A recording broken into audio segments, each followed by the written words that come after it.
바로 본문 보시죠. 24절입니다. 한번 읽어보시죠. 시작.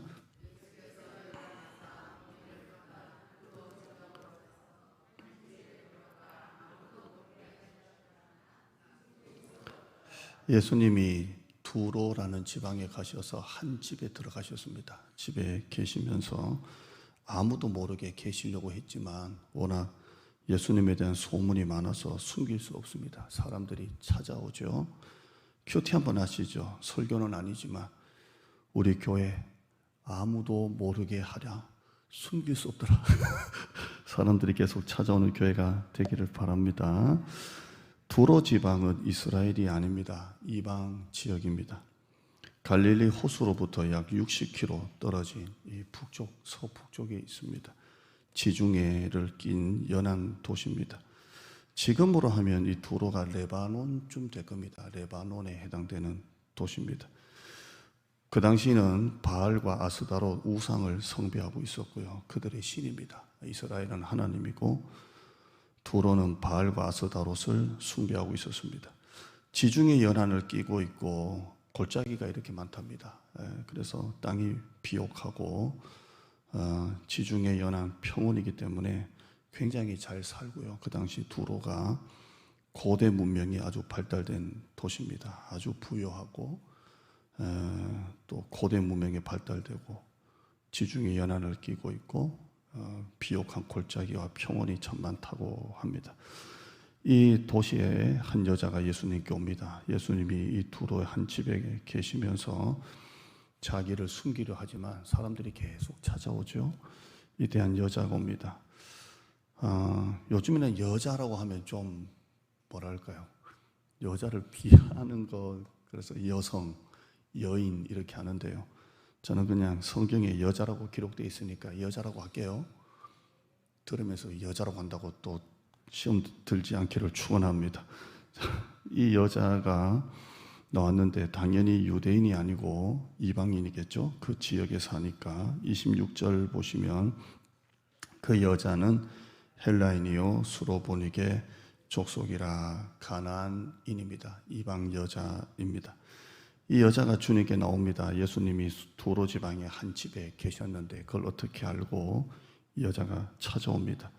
왜 찾아왔을까요? 어떤 문제가 있었을까요? 25절 보시면 시작.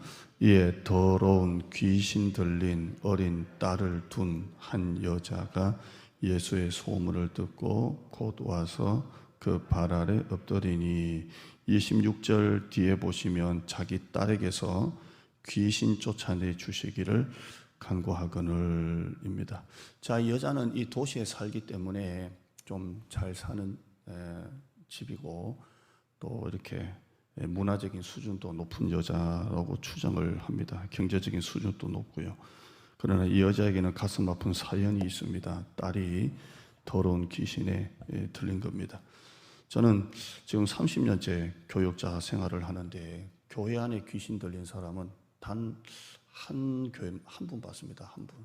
한 경험, 하나의 경험이 있는데 귀신이 들리면 여러분도 이렇게 들으시면 알겠지만 소리를 잘 지릅니다. 소리를 갑자기 꽥 하고 지르고 화를 잘 내고요. 또 잘 던지고요. 이렇게 잘 던집니다. 거품을 이렇게 입에서 부글부글 이렇게 내고요. 침을 이렇게 자주 내죠. 가래를 자주 뱉어내고요. 그래서 귀신 들린 사람 옆에는 항상 휴지가 가득 있습니다. 가래하고 침이 계속 나오기 때문에 더러운 거 좋아하고요. 어두운 거 좋아하고 커튼을 걷으면 칩니다. 커튼을 걷으면 어두운 거 좋아하고 찬송가 싫어하고 찬송가를 틀면 탁 꺼버립니다. 싫어하고 힘이 갑자기 세지거나 그래서 남자 둘이 와도 이렇게 그 여자를 이렇게 제어를 못하죠 하고 갑자기 쓰러지거나 여러 가지 증상이 있습니다. 지금 이 여자의 딸이 바로 이런 더러운 귀신에 들린 겁니다. 아무리 집에 돈이 많고 지위가 높고 배운 게 많아도 자녀가 아프거나 문제가 생기면 부모는 마음이 찢어지는 겁니다. 내가 아무리 잘 살아도 자식에게 어려움이 있으면 부모 마음이 찢어지죠. 얼마나 마음이 아프고 힘들겠습니까? 딸을 고치려고 얼마나 사방팔방 고치러 다녔을 것이고 얼마나 많이 딸 때문에 울었을까요? 그래서 어떻게 하면 귀신이 쫓아나갈까? 특히 이건 영적인 병이 때문에 의사가 손대는 게 아니라 누군가 이거를 영적으로 귀신을 축사해야 되는데 고칠 수가 없는 겁니다. 25절 다시 보시면 이에 더러운 귀신 들린 어린 딸을 둔 한 여자가 예수의 소문을 듣고 곧 와서 그 발 아래 엎드리니 소문을 듣습니다. 예수님에 대한 소문. 어떤 소문일까요? 병든 자를 고치고 죽은 자를 살리고 무리도 걸어 다니시고 떡 하나 가지고 도시락 하나 가지고 남자만 5,000명을 먹이시고 특히 여자에게 탁 와닿았던 소문이 뭡니까? 귀신도 쫓아내신다더라. 귀신도 쫓아내신다더라. 이게 얼마나 탁 와닿았을까요? 뭐 오병이요 무리를 걸어 다니고 뭐 이런 거야 뭐 와닿지가 않는데 귀신도 쫓아냈다더라. 귀신 하나 쫓아내니까 돼지 2,000마리 들어갔다더라. 막 이런 얘기를 들으니까 막 가슴이 뜨거워지잖아요. 내가 가봐야 되겠다. 이분이다. 발 없는 말이 천리를 간다고 예수님에 대한 소문이 여기까지 이방 지역에까지 간 겁니다. 또 약간 설교 조금 어긋나서 하나 하시죠. 여러분도 우리 함께라서 플러스 행사를 우리 교회가 하고 있는데 입소문 좀 내시기를 바랍니다. 발 없는 말이 천리 가잖아요. 코로나 요즘 같을 때 우리 교회 같은 교회가 없다고 계속해서 사람들이 찾아오고 부흥하고 있다고 우리 교회는 항상 활짝 열려 있다고 소문 좀 내세요. 한번 보세요. 교회 안 좋은 소문도 누가 내고 다녔어요? 여러분이 내고 다녔잖아요. 교회가 어려움이 있으면 동네방네 옆에 사람한테 아이고 우리 목사님 여러분이 소문 내고 다녔잖아요. 그러니까 이 지역의 소문이 좋잖아요. 좋은 소문도 우리가 내야 돼요. 아무리 뭐 CF 신문 광고 안 해도 입소문이 제일 멀리 가는 겁니다. 어느 식당 가서 맛있고 분위기 좋으면 소문 내지 않습니까? 또 아는 분들 데리고 가지 않습니까? 이렇게 분위기 좋은데 신앙생활 하면서 왜 소문 안 내고 있습니까? 왜 안 데리고 옵니까? 예수님 자랑, 교회 자랑, 목사님 자랑하시기를 축원합니다. 저는 코로나 지나고 나면 점심 식사 진짜 맛있게 해야지. 우리가 약속의 땅에 만약에 교회가 되면 멀리서도 오실 수 있는데 점심 하나만큼은 기가 막히게 그냥 막 호주산, 미국산 삼겹살을 굽든지 간에 정말 와서 바베큐 파티도 하고 잘 먹고 목장 모임하고 그렇게 해야지. 어떻게든 교회가 좋은 소문이 나서 이 교회는 밥만큼은 기가 막히다 뭐 이런 소문이라도 이 여자가 예수님의 소문을 듣고 예수님에 대해서 더 자세히 알아보니까 예수님은 약한 자, 병든 자, 소외된 자를 특별한 관심을 가진다는 것도 알게 됩니다. 자기는 이방 여자예요. 예수님은 나 같은 여자도 차별하지 않겠구나. 예수님은 약한 자, 가난한 자, 병든 자, 소외된 자는 더 예수님이 가까이 하신다는데 나는 유대인이 아니고 이스라엘 사람이 아니고 이방 여자지만 주님은 나를 차별하지는 않겠지. 이런 희망을 가지고 예수님께 나온 겁니다. 여러분, 희망이라는 것은 우리를 움직이게 합니다. 희망은 우리에게 열정을 주는 겁니다. 지금 우리는 약속의 땅 세교회 일천 예배자라는 희망을 갖고 있습니다. 그 희망이 우리의 가슴을 뜨겁게 하는 것입니다. 따라하시겠습니다. 희망을 가진 사람은 포기라는 게 없다. 포기는 누가 합니까? 희망이 없는 사람이 포기하는 거예요. 희망을 가진 사람은 포기하지 않습니다. 희망을 가진 사람은 움직이는 겁니다. 우리 장로님들부터 목사부터 온 성도가 왜 약속의 땅을 놓고 기도합니까? 희망이기 때문에 우리가 움직이는 것입니다. 희망은 열정을 줍니다. 희망은 절대 포기하지 않습니다. 이 여자는 희망을 가지고 예수님께 나온 겁니다. 주님은 나를 차별하지 않으실 거야.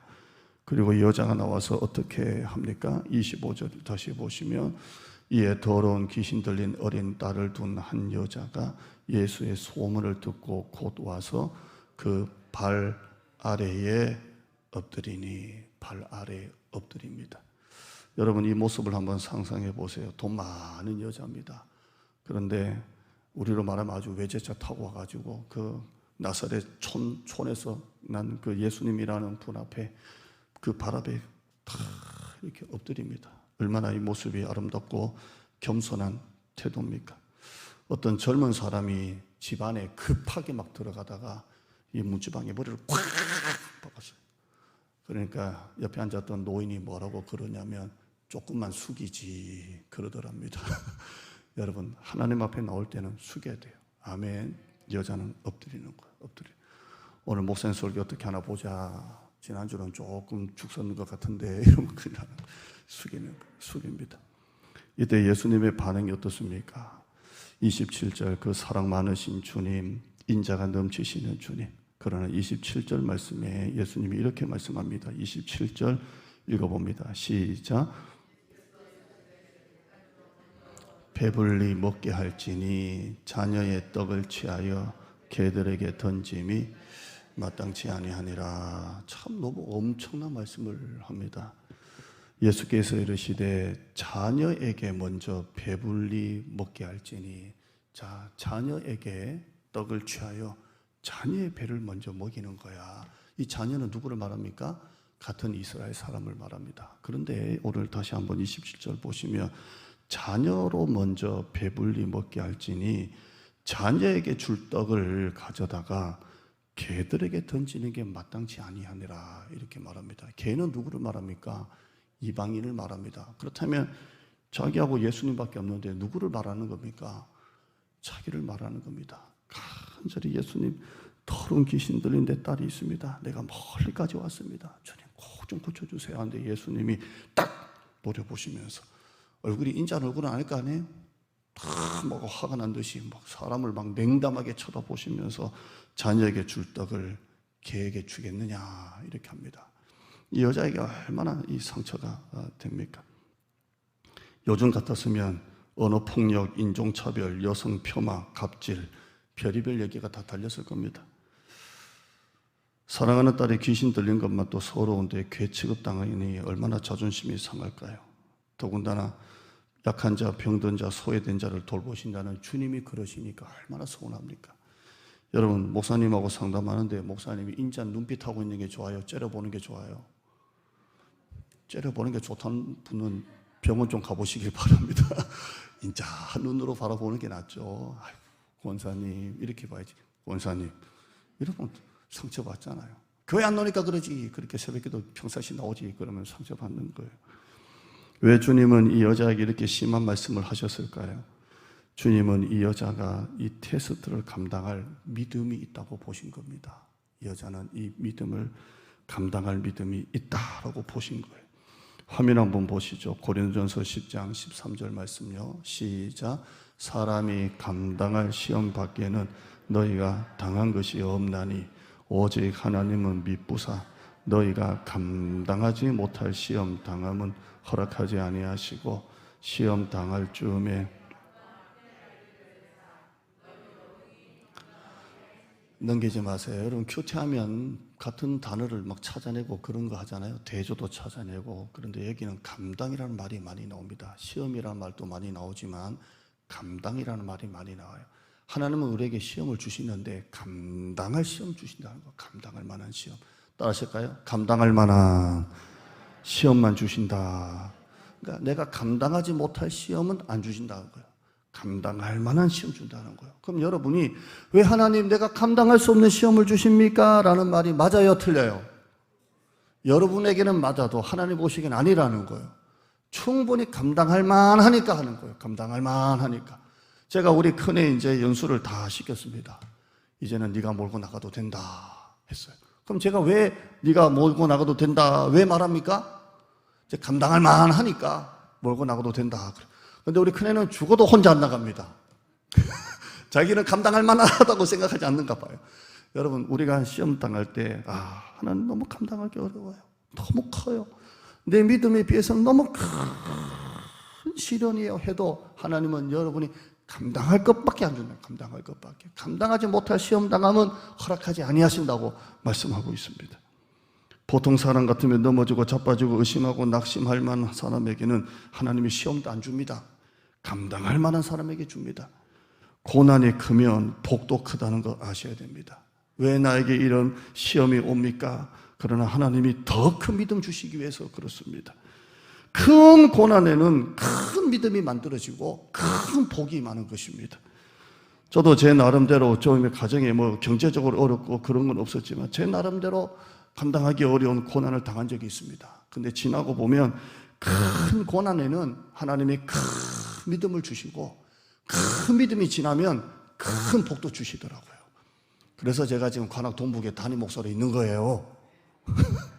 그냥 있는 게 아니라고요. 큰 고난을 통해 큰 믿음을 주시고 관악 동북의 담임으로 감당할 만하니까 하나님이 6대로 저를 보내신 거죠. 아멘. 여러분도 마찬가지예요. 여러분이 지금 그 자리에 있는 거예요. 그냥 있는 거 아니에요. 큰 고난을 통해 큰 믿음이 만들어져서 그 자리에 있는 거예요. 왕관의 무게를 견디는 자가 그 왕관을 쓰고 있는 거잖아요.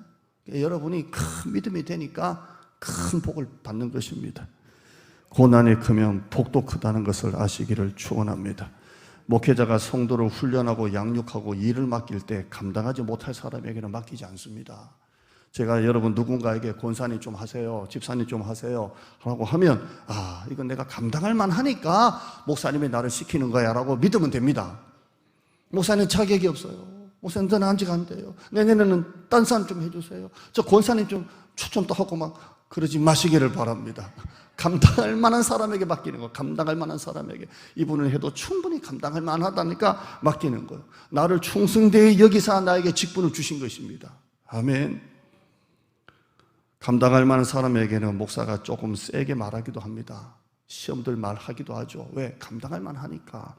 새 가족이 주일날 예배 빠지면 왜 주일 빠졌냐고 새 가족한테는 말하지 않습니다. 한 번씩이라도 오세요. 그냥 지나가다가도 들리세요. 밥이라도 먹으러 오세요. 이러지. 새 가족한테는 얘기 안 합니다. 그러나 장로님이 주일 빠지고 안수집사 권사님이 리더가 주일날 빠지면 말하죠. 안수집사 장로님 권사님이 주일 빠지고 봉사도 안 하면 말하지요. 말합니다. 왜? 장로가 돼가지고 안수집사가 돼가지고 권사가 돼가지고 왜 안 하냐고 합니다. 저는 안 하고요. 속으로 합니다. 청빙 목사가 어떻게 하겠습니까? 개척도 아닌데 속으로는 합니다. 아이고 참 장로가 돼서 주일날 빠지냐, 권사가 돼서 일도 안 하냐, 전도도 안 하냐 하긴 합니다. 예수님이 여자를 왜 이렇게 말하십니까? 감당할 만한 믿음이 있으니까 하는 겁니다. 주님은 이 여자를 테스트한 것입니다. 이 복을 감당할 만한 준비가 되었는가? 이 여자는 예수님께 엎드립니다. 굉장하잖아요. 그러나 주님은 이 여자가 더 내려놓기를 원하셨어요.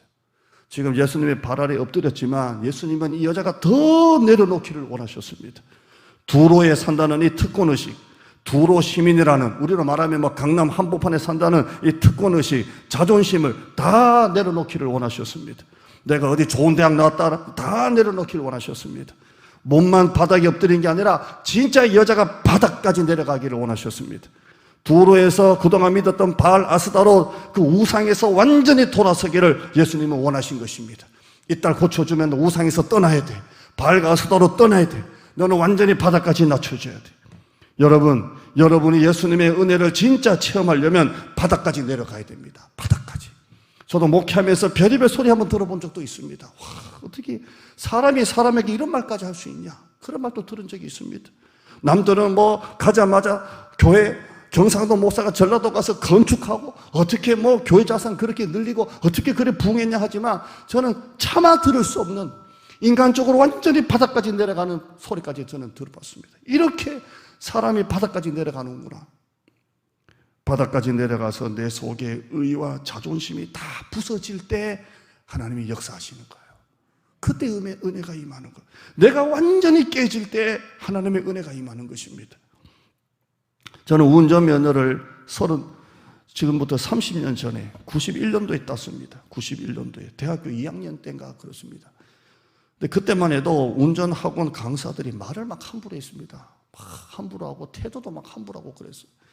근데 제가 대학교 2학년 애가 면허를 따러 가는데 실수하잖아요. 그때만 해도 이게 코스가 있어요. 코스, S자, T자 이런 있습니다. 근데 제가 S자를 도저히 못하겠어요. 어떻게 제가 1톤 트럭 가지고 했는데 트럭 가지고 이렇게 빠져나와야 되잖아요. 근데 저하고 나이가 똑같은 친구하고 같이 등록해서 그거 하는데 얘는 한 방에 쫙 빠져나가고. 근데 그 다음에 저는 모르겠어요, 이게. 근데 하다가 이렇게 S자 이렇게 넘어가지 말라고 드럼통을 이렇게 막 세워놨어요. 드럼통을. 근데 비가 엄청 오는 날 그걸 못하니까 트럭 그거 가지고 드럼통을 탁 밀고 나갔어. 탁 드럼통이 따다다닥 피어나 넘어졌다고. 그런데 이 학원 강사가 나보고 내려서 세우라는 거예요. 지금 같으면 이거 가만 안 놔두겠는데 그때는 그게 통했다 이 말이에요. 그래서 내려서 그 내가 쓰러뜨린 그 드럼통 비 오는데 딱 그걸 하나 세우는데 그때 내가 무슨 결심한 줄 아세요? 따면 내가 이 학원 앞에서 150km 내가 돌아다녔거든. 자존감이 그냥 완전히 바닥이야. 그러면서 앞에 학생 친구는 저렇게 잘하는데 어떻게 그렇게 드럼통을 넘어뜨리냐고 곧다구로 말아요. 여러분, 운전 하나 하는 것도 자존심을 내려놔야 돼요. 제가 따자마자 운전하다가 차선을 아버지가 차를 하나 딱 갖다 놓고 가니까 안 탈 수도 없고, 운전을 하기 싫은데 두려운데 차를 갖다 놓으니까 안 탈 수도 없고, 그래서 끌고 나갔다가 차선 변경하다가 앞에 봉고차를 콱 박은 적이 있어요. 딴지 몇 달 안 됐을 때. 근데 왜 지금은 이해가 안 되는데 그때 그분이 딱 내리더니 따라오라는 거예요. 지금은 이해가 안 돼. 그 내가 왜 따라갔는지 모르겠어요. 겁이 나니까 한참 따라가서 10분 15분 따라갔나. 근데 자기가 일하는 거기까지 나를 끌고 가는 거예요. 일하는 데까지. 가서 하는 말이 보험으로 처리하면 많이 손해보니까 돈으로 달라는 거예요. 거기서 말하지 왜 나를 끌고 가냐고. 근데 또 그때는 애고 겁이 나니까 쫄쫄쫄 따라가가지고 거기서 얼마 주겠습니다 하고 온 적이 있어요. 야, 따라갈 때 기분이 지금 또 나요. 끌려가는, 야, 완전히 노예 같은 신분으로 끌려가는 거예요. 여러분, 하나 그 과정 넘어가는 것도 자존감 다 내려놔야 되는 거예요. 하나님이 원하시는 그 과정에 들어가려면요, 다 내려놔야 돼요. 이 다 내려놓는 과정을 통해 하나님이 원하시는 과정으로 들어가는 것입니다.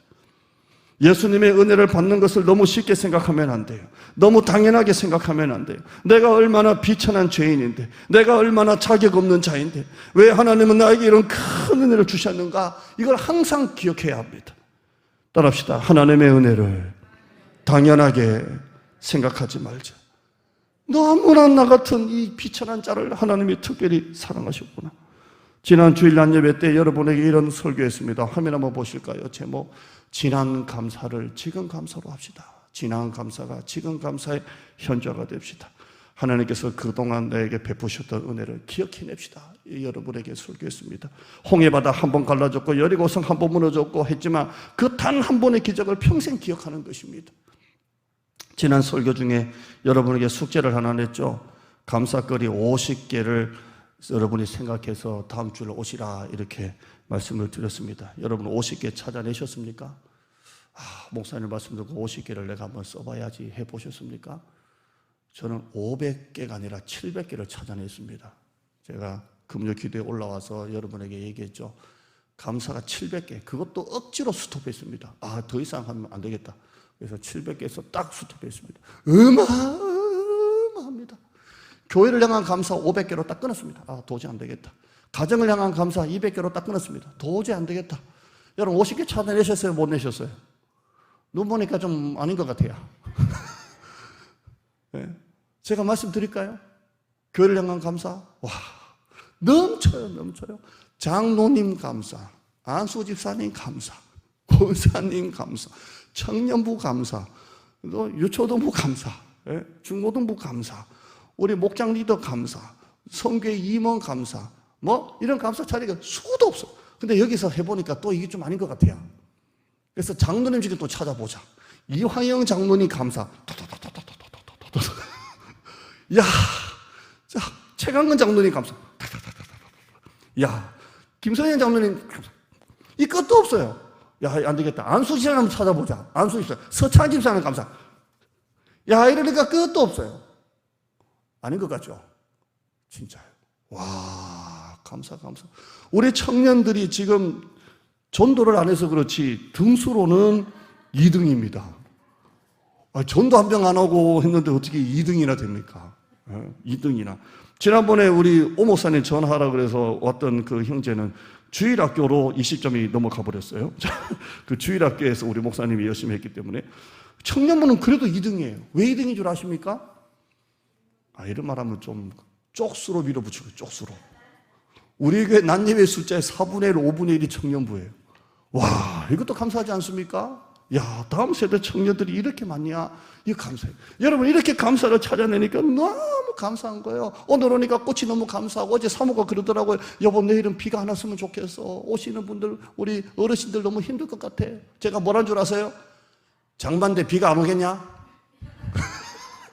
장만대 비가 안 오겠어? 근데 오늘 주일 11시 되니까 그렇게 비가 왔으면 진짜 오시기 힘들잖아요. 야, 이것도 감사해요. 아멘. 다 감사할 게 없어요. 저는 설교 올라갈 때마다 한 번은 내가 웃긴다. 한 번은 내가 웃긴다. 결심하고 올라오거든요. 오늘 몇 번 웃었어요. 이것도 감사. 여러분, 감사할 게 너무 많은 거예요. 감사할 게. 어제 토요일 아침 일찍 제가 오후에 서울에 비 온다고 해가지고 관악산에 후다닥 올라갔다 왔습니다. 저는 산에 올라갑니다. 혼자 관악산 정상 올라갔다가 후다닥 아침 일찍 내려왔는데요. 그때 제가 들었던 생각이 뭐냐면, 작년 코로나로 오후 예배 못 드릴 때 너무 허전해서 제가 그때부터 관악산 막 올라갔거든요. 오후 예배 때. 근데 그때 여름철에 비가 그때 많이 왔잖아요. 관악산에 물이 찰찰 넘쳐요. 그래서 사모하고 산에 올라가다가 이거 다 걷어붓고 그냥 그 계곡물에 발 한참 담그던 게 생각이 나더라고요. 집에 와서 사모 보고, 야, 관악산에 발 담글 때가 벌써 엊그저께 같은데 벌써 이제 발 담궈도 되겠어. 애들 지금 다 담그고 놀더라고요. 1년이 후딱 지나갔어요. 1년이. 여러분, 1년 동안 후딱 지나온 그 과정 속에 하나님의 365일 여러분의 가정에 베푸시는 은혜가 있지 않습니까? 우리 교회 활짝 문 열고 한 번도 오라는 성도 오지 말라 한 적 없이 문을 열고 예배를 드렸지만 우리 교회 코로나 걸렸습니까? 하나님께서 지켜주시잖아요. 하나님께서 지금까지 나에게 베푸신 그 큰 은혜, 교회 재정도 하나님께서 기가 막히게 채워주시고 부어주시는 게 너무 신기하고, 기도할 때 여기 털이 팍 서더라니까요. 하나님이 기가 막히게 우리 교회 재정도 채워주신다. 올해 우리가 하나님을 기쁘시게 하자 해서 세계 선교지를 도는데도 하나님이 계속 부어주시는 거예요. 부어주세요. 야, 하나님의 일은 돈 없어서 못하는 게 없구나. 다 채워주시는 거예요. 창세기 32장 10절 말씀에 시작. 나는 주께서 주의 종에게 베푸신 모든 은총과 모든 진실하심을 조금도 감당할 수 없사오나 내가 내 지팡이만 가지고 이 요단을 건넜더니 지금은 2때나 넘기지 마요. 이 고백이 여러분 고백되길 바랍니다. 처음에는 아무것도 손에 잡은 거 없이 그냥 지팡이 하나 들고 그냥 맨 땅에 헤딩하듯이 시작했는데 하나님이 나에게 막 모든 은총과 진실하심을 부어주셔가지고 그 조금도 감당할 수 없는 은혜로 지금은 2때나 이루었습니다. 이 감사 안 해요? 저도 자주 말하자면 우리 집안에 장로님 한 분 없고 우리 집안에 목사님 한 분도 없는 제가 하나님의 목회 길을 열어주시고 여기까지 온 것 보면 지팡이만 가지고 시작했는데 여기까지 온 거예요. 여기까지.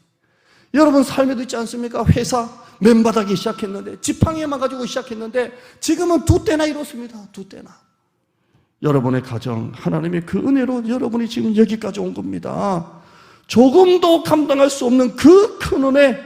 그래서 내가 지팡이만 가지고 요단을 건넜는데 지금은 2때나 이루었나이다. 이 은혜가 여러분 가운데 있기를 축원합니다. 주님의 은혜를 당연하게 생각하면 안 돼요. 그럼 감사할 줄 몰라요. 마리아가 예수님의 육신의 어머니로 택함을 받을 때 마리아가 뭐라고 말한 줄 아십니까? 누가복음 1장 46절에 마리아가 이르되 내 영혼이 주를 찬양하며, 이제 예수님의 육신의 어머니로 선택받았다는 걸 알아요. 이 계집종이 어리지 않습니까? 그 당시 이스라엘 여자들의 결혼 정년기가 16세입니다. 16세. 그러니까 마리아가 그 10대 애입니다. 애. 그런데 내 영혼이 주를 찬양하며 47절에 내 마음이 하나님 내 구주를 기뻐하였으면 48절에요. 시작. 그의 여종의 비천함을 돌보셨습니다. 보라 이제후로는 만세 나를 복이 있다 일컬으로다. 이게 마리아의 고백이에요. 자기가 예수님의 육신의 엄마로 선택받았을 때 가브리엘 통해서 주님이 나의 비천함을 돌보셨습니다. 이제후로는 만세 나를 복있는 여자라고 일컬을 것입니다 라고 합니다. 하나님이 여러분의 비천함을 돌보셨기 때문에 여러분이 여기 있는 것입니다. 룻이 보아스에게 은혜를 받았을 때 뭐라고 말합니까? 룻기서 2장 10절 말씀에 저는 이 말씀이 너무 은혜가 된 적이 있습니다. 10절에요. 시작. 룻이 엎드려 얼굴을 땅에 대고 절하며 그에게 이르되 나는 이방 여인이거늘 당신이 어찌하여 내게 은혜를 베푸시며 나를 돌보시나이까. 저는 이 말씀에 참 은혜를 받은 적이 있어요. 룻이 이방 여자예요. 과부예요. 남편이 있다가 죽은 과부예요. 그런데 보아스가 룻이 너무 예쁘니까 막 보이지 않는 손길로 막 도와주지 않습니까? 그 남자 종들에게 이삭이 막 떨어지거든 줍지도 말고 룻이 지나가는 그 길목에는 이삭을 그냥 갖다 뿌려놔라. 그냥 일부러 있는 것도 막 따다가 그냥 뿌려놔라 그러잖아요. 그 나중에 룻이 이걸 알고 난 다음에 뭐라고 말합니까? 나는 이방 여인이거늘 당신이 어찌하여 내게 은혜를 베푸시며 나를 돌보시나이까. 저는 이걸 읽으면서 참 은혜 받아요. 하나님, 나는 죄인 중에 죄인이거늘 어찌하여 내게 은혜를 베푸시고 어찌하여 나를 이렇게 축복하십니까? 여러분, 우리가 이 은혜만 알아도 감사뿐인 줄 믿습니다. 다시 본문에 와서 예수님의 이 말을 들은 여자가 뭐라고 말합니까? 28절에요. 시작. 여자가 대답하여 이르되 주여 올소이다마는 상아래 개들도 아이들이 먹던 부스러기는 먹나이다. 보통 여러분 같으면 제가 볼 때 한 달은 교회 안 나오지 않을까. 그런데 이 여자는 주님 옳습니다. 그러나 상아래 개들도 그 주인 애가 먹던 부스러기는 주워 먹습니다. 이렇게 말합니다. 무슨 말입니까? 주님 다 배불리 먹이시고요. 남는 찌끄러기 부스러기는 줄 수 있지 않습니까? 이렇게 말합니다. 여자는 예수님의 말씀이 옳다고 인정합니다. 여자는 예수님의 개 발언에 대들지 않고 따지지 않습니다. 주님 옳습니다. 주님, 제가 개와 같이 비천한 자입니다. 은혜 받을 자격이 없습니다. 주님 앞에 나올 수 없는 것도 압니다. 옳습니다, 주님. 그러나 부스러기는 있지 않습니까? 라고 말합니다. 오늘 이 말씀 주여 옳소이다. 이게 오늘 설교 제목입니다. Yes, Lord. Yes, Lord. 주님, Yes, Lord 감사해요. 따라합시다. Yes, Lord 감사. 예, 맞습니다. 주님, 이 감사합니다. Yes, Lord 감사가 바로 여러분에게 있기를 축원합니다. 살다 보면 뜻하지 않은 어려움이 올 때가 있습니다. 더군다나 신앙생활 잘 하는 분이 어려움을 당할 때 목사가 봐도 좀 하나님 너무한 거 아닙니까? 하나님 사람 잘못 보신 거 아닙니까? 할 때가 있습니다. 내가 신앙생활 하려고 하는데 잘 믿는다고 하는데도 이해가 되지 않는 고난이 올 때가 있습니다. 때로는 속에서 원망이 생기고 반발심이 생기고 의심이 올 때가 있습니다. 예스 로드가 아니라 주님 이건 아니잖아요. 주님 이건 아니지요. 왜 나에게 이런 큰 고난을 주십니까? 왜 이 고난이 오랫동안 끝나질 않습니까? 주님 이렇게 원망을 할 때가 있습니다. 예스 로드가 아니라 주님이 틀렸다고 말할 때가 있습니다. 성경에도 보면 이해가 되지 않는 고난이 많습니다. 의인 욥이 엄청난 고난을 받았습니다. 이해가 안 됩니다. 꿈꾸는 사람 요셉이 노예로 팔려가고 감옥에 갔습니다. 이해가 되지 않습니다. 창세기 45장에 요셉은 이렇게 말합니다. 나중에 총리가 되고 난 다음에 45장 7절에 하나님이 그 큰 구원으로 당신들의 생명을 보존하고 당신들의 후손을 세상에 두시려고 나를 당신들보다 먼저 보내셨나니 그런즉 나를 이리로 보낸 이는 당신들이 아니요 하나님이시라. 따라하실까요? 당신들이 아니요 하나님이시라. 하나님이 나를 바로에게 아버지로 삼으시고 그 온 집의 주로 삼으시고 애굽 온 땅의 통치자로 삼으셨나이다. 이 요셉의 고백이에요. 그 큰 고난 가운데 하나님이 하셨습니다. 이렇게 말합니다. 이게 무슨 말입니까? 애굽에 팔려갈 때도 예스 로드, 하나님은 오르신 하나님이십니다. 감옥에 들어갈 때도 예스 로드, 하나님은 오르신 하나님이십니다. 여러분, 하나님이 하시는 일은 언제나 옳습니다. 우리가 믿는 하나님은 언제나 오르신 하나님이십니다. 요셉은 어떤 고난을 당해도 예스 로드 감사, 예스 로드 감사, 하나님은 오르신 하나님이십니다. 이렇게 한 거예요. 욥이 당하는 고난을 욥의 아내는 받아들일 수가 없었어요. 우리 가정이 무엇 때문에 이런 일을 당하냐고. 우리 부부는 애들 생일만 돼도 애들이 범죄할까 봐 하나님 앞에 제사 드릴 부부 아닙니까? 그래서 당신만큼 하나님 앞에 바로 살려고 하는 사람도 없었는데, 우리만큼 우리 가정 믿음으로 사는 가정 없는데 왜 하루아침에 우리 열아들이 다 죽고 하루아침에 우리 재산 다 날아가고 당신 몸에는 이런 아픈 병이 생기고 이게 뭐냐고 하나님을 원망합니다. 하나님이 틀렸다는 거예요. 그리고 결국 뭐라고 말합니까? 욥기서 2장 9절에 그의 아내가 그에게 이르되 당신이 그래도 자기의 온전함을 굳게 지키느냐? 하나님을 욕하고 죽으라. 우리 부부가 무슨 죄가 있다고? 당신만큼 하나님 잘 믿는 남자가 어디 있냐고? 우리는 애들 생일잔치가 되면 늘 하나님 앞에 제사 지내지 않았냐고? 그런데 이게 뭐냐고? 이 꼴이 뭐냐고? 사업은 다 날아가고 자식 다 죽고 이게 뭐냐고? 차라리 여보 하나님 욕하고 죽어 이렇게 말합니다. 욥의 아내는 결국 무슨 말입니까? 하나님이 틀렸다는 거예요. 하나님이 살아계신다면 이런 일은 있을 수 없다는 거예요. 그러나 욥은 뭐라고 말합니까? 욥기서 2장 10절에요. 시작. 그가 이르되 그대의 말이 한 어리석은 여자의 말 같도다. 우리가 하나님께 복을 받았은즉 화도 받지 아니하겠느냐 하고 이 모든 일에 욥이 입술로 범죄하지. 욥의 말은 뭐예요? 하나님은 예스로드다. 하나님이 하시는 일은 언제나 옳다 여보. 지금 우리가 이런 고난을 당하고 시련을 당해도 언제나 하나님은 예스로드 하나님이시야. 하나님은 언제나 우리에게 오르시던 하나님이시야. 이렇게 말하는 거예요. 욥기서 1장 21절에 시작. 내가 모태에서 알몸으로 나왔사온즉 또한 알몸이 그리로 돌아가올지라. 주신 이도 여호와시요 거두신 이도 여호와시오니 여호와의 이름이 찬송을 받으실지니이다. 욥이 하는 말은 다 뭐예요? 하나님은 언제나 오르신 하나님이야 여보. 당신이 틀렸어. 하나님을 몰라서 그래. 하나님은 언제나 오르신 하나님이야. 내가 비록 잘 믿는 것 같아도 아니었어. 하나님은 언제나 오르셔. 더 좋은 것 주셔. 욥기서 23장 10절에 그러나 내가 가는 길을 그가 하시나니 그가 나를 단련하신 후에는 내가 순금같이 되어 나올 거야. 이 예스 감사해. 예스로도 감사. 여러분이 가장 새롭게 될 때는 언제입니까? 고난의 용광로를 통해 새롭게 되는 거예요. 그 안에서 나의 교만이 빠지고 나태함이 빠지고 불순물이 빠져나가는 겁니다. 비인격적인 대우도 받을 때가 있습니다. 안 들을 말도 들을 때가 있습니다. 가장 믿고 사랑하던 사람에게 배신도 당합니다. 재정적으로 큰 어려움을 당합니다. 큰 병이 찾아옵니다. 그러나 여러분 그때도 이렇게 고백했으면 좋겠어요. 언제나 하나님은 오르신 하나님이십니다. 예스로도 주님 붙잡았으면 좋겠어요. 어떤 분이 이런 기도를 했답니다. 하나님, 제가 산전수전 다 겪고 난 다음에 어떤 사람도 품을 수 있는 사람이 되게 주세요. 이런 기도를 했다는 거예요.